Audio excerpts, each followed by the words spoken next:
नमस्कार. Food with मेघामध्ये आज आपण गाजरचा हलवा कसा करतात ते बघणार आहोत. रेसिपी अगदी सोपी आहे, पण थोडासा वेळ द्यावा लागतो. एकदा हा हलवा केला की 8 दिवस छान टिकतो. चला तर मग आपण रेसिपीला सुरुवात करूया. सर्वात प्रथम एक जाड बुडाची कढई घ्यायची आहे. त्यामध्ये साधारणतः 2 ते 3 चमचे तूप टाकून घ्यायचं आहे.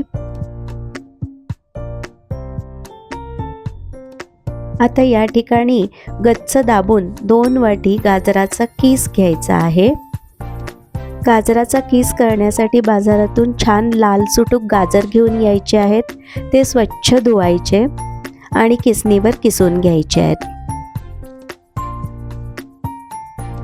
आता हा गाजराचा कीस साधारणतः 4 ते 5 मिनिटं तुपामध्ये छान मस्त परतून घ्यायचा आहे.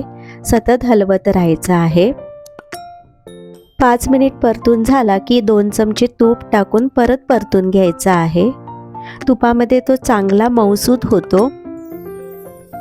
7 ते 8 मिनिटं छान तुपामध्ये परतून झाला की यामध्ये दुधावरची साई टाकून घ्यायची आहे, साधारणतः पाव वाटी. त्यानंतर 1 ते 1.5 वाटी दूध टाकून घ्यायचं आहे. दुधाचं क्रीम आणि दूध यामध्ये हा गाजराचा कीस व्यवस्थित मिक्स करून घ्यायचा आहे.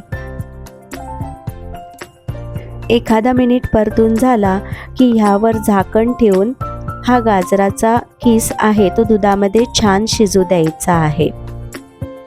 आता लीड काढून घ्यायचं आहे. साधारणतः 5 ते 7 मिनिटांमध्ये गाजराचा कीस हा दुधामध्ये छान शिजला जातो.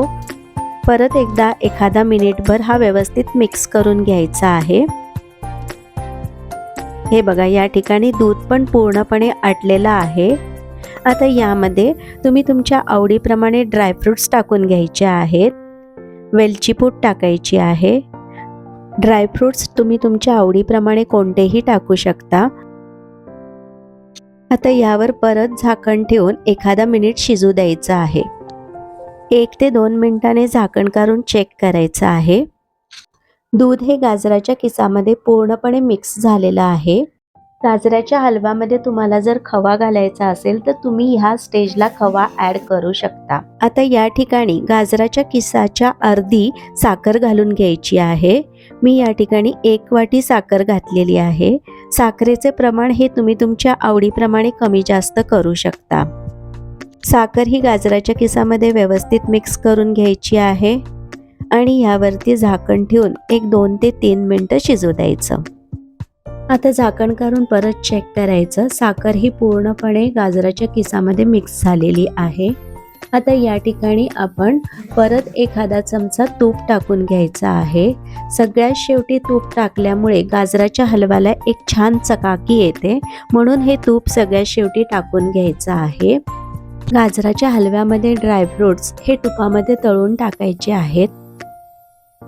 हे पहा, या ठिकाणी छान असा गाजराचा हलवा तयार झालेला आहे. तुम्ही सुद्धा ह्याच पद्धतीने गाजराचा हलवा बनवा आणि मला तुमचे अनुभव कळवा. थँक्यू.